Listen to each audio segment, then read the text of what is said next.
Hi, I'm Mons and a very warm welcome to The Music Mechanic. This video is the first in a series designed to teach you all about chords and harmony in general, as well as things like keys, scales and other related topics. In the end, you'll be able to understand chord construction, chord symbols, how chords work in songs, and many other basic concepts in Western music. We'll be starting from the fundamentals and going through all the terminology you'll need in order to understand what people are actually talking about when they're discussing these things. You will not need to be able to read music notation for this. I will be including some notation here and there for those who might find this helpful, but you will not need it to understand what's going on. However, some basic skills on a musical instrument will be a big advantage because it will make it possible for you to follow along more easily and to try things out on your own as we start applying this stuff to actual music. The best thing would be an instrument that will enable you to play chords, since a lot of the focus will be on chords and harmony. For this reason, although this is not a piano course or a guitar course, I will be showing you some of the basics of navigating these instruments, as well as bass in some cases, so you can get a sense of how these things work in practice. In this video, we'll be starting right from the basics of naming notes, among other things because note names are the most important part of chord names. And we'll also be tackling half steps and whole steps, since these will make up most scales that are the basis for keys and chords in Western music. The basic note names are simply the first 7 letters of the alphabet. We usually write them as capitals. If we place these notes on a piano keyboard, it will look like this. You see that the keyboard is made up of a repeating pattern of black and white keys. There are 5 black and 7 white keys, and then the pattern repeats, in both directions if you're in the middle of the keyboard. After you've used up the 7 letters, which only go on the white keys, you just start over with A. Therefore, a note with a certain place in the pattern will have the same name in the next repetition of the pattern. The pitch of the notes will descend, or become more bass-like, as you move to the left on the keyboard, and rise as you move to the right, so as you start over with A to the right of the first set of alphabetical names above, the pitch will keep rising. Here is the second set of note names added to the right of the first one. As you can see, we now have each note name in 2 places. The distance between a note and the next one with the same name, going up or going down, is called an octave, from the Latin for eighth. For example, if you start from the note D and think of that as note 1, then note 8, up or down, will also be a D. A full piano keyboard will have 7.5 octaves, and this illustration has only just under 3, but here are all the white key note names that we have room for here. If we go from one note name to the next, in alphabetical order, that is to say, going up, or in reverse alphabetical order, in other words, going down, we think of this as stepwise motion. This is also true when crossing from one set of alphabetical names to the next, so G to A, for example, is also stepwise motion. But not all steps are created equal. There are 2 kinds of steps, half steps and whole steps. A half step is the smallest distance between notes in Western music theory. A whole step, then, is the same distance as 2 half steps. On the keyboard, a half step is always the distance to the closest key above, to the right, or below, to the left. The closest note can be a black key or a white key. Take the white key C as a starting point. The next white key up or to the right is D, and it might seem like the closest note in that direction. But in fact, there is a black key in between, sort of squeezed in between the 2.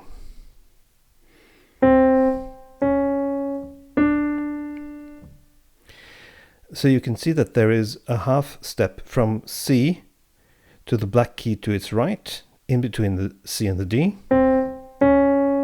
and another half step from that black key to the white key immediately to its right, the D. Therefore, the distance from C to D is a whole step, 1/2 plus 1/2 equals a whole step. But if you look to the left of the C, you can see that there is no black key between the C and the B. Therefore, B is the closest key to C, which means that it is only a half step away. The keyboard tells us that there are two places where there is only a half step between white keys, which is between B and C, and between E and F. In all other cases, there is a whole step between the white keys that are right next to each other, for instance between F and G, precisely because there is a black key in between.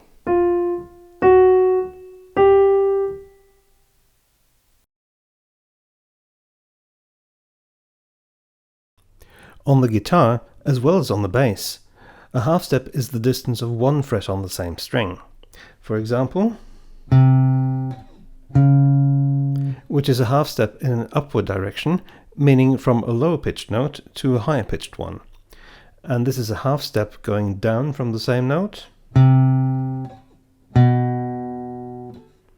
A half step is also the distance between an open string and the first fret on the same string.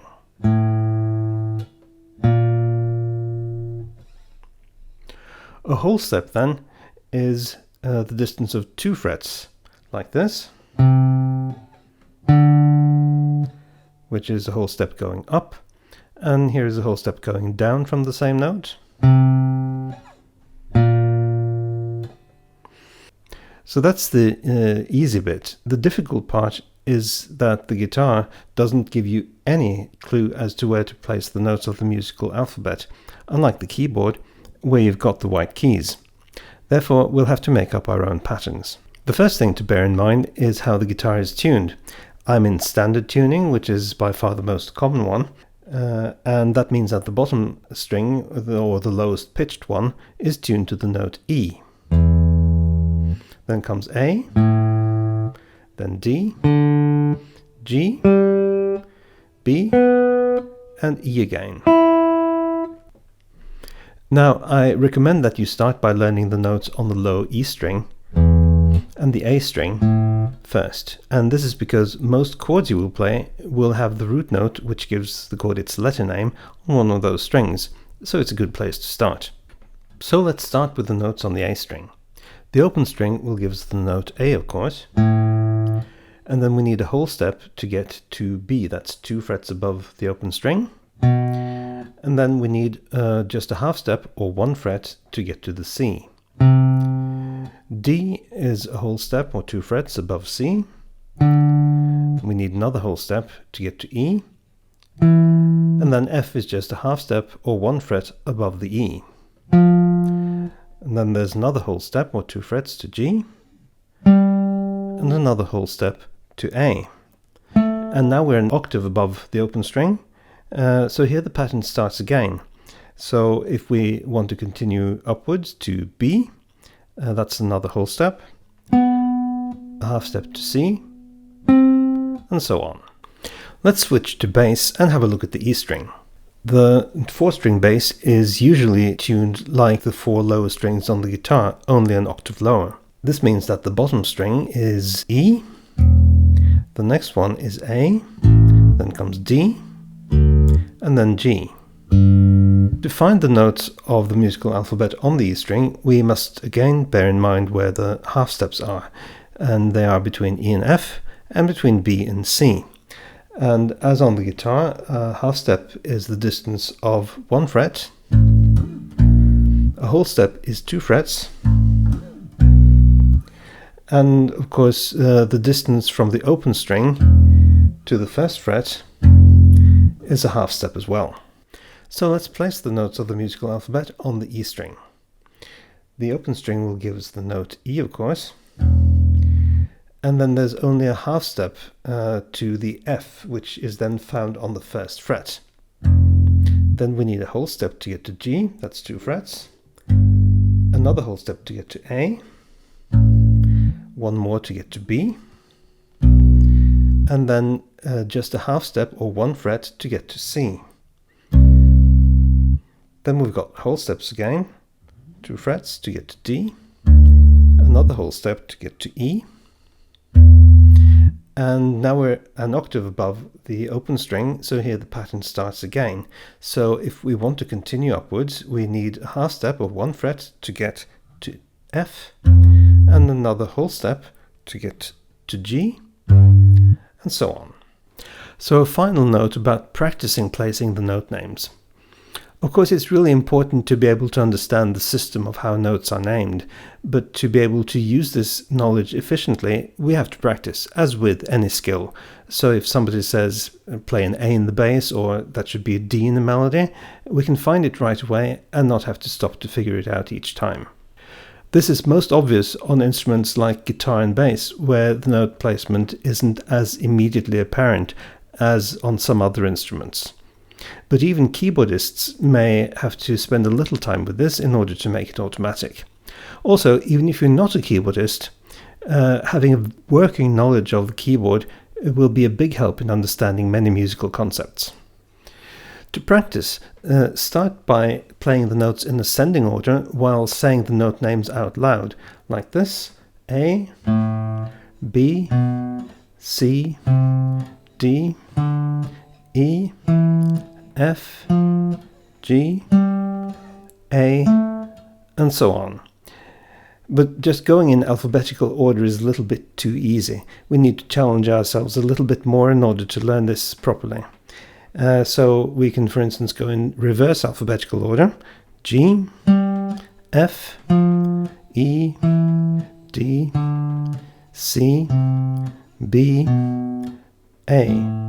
And then also jump around in more random ways, for instance, C, F, D, B, G, D, A, and so on.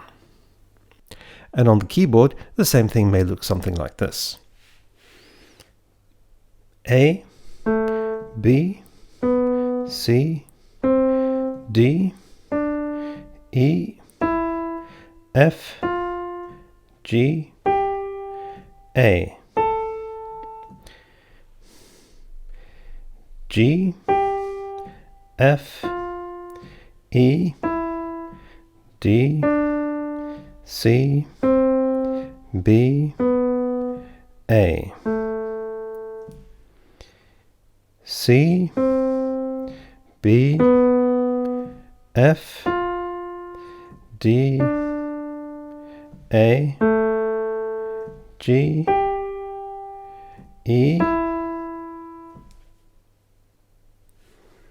That's it for now. Stay tuned for the next episode, where we will be discussing the major scale. Happy practicing!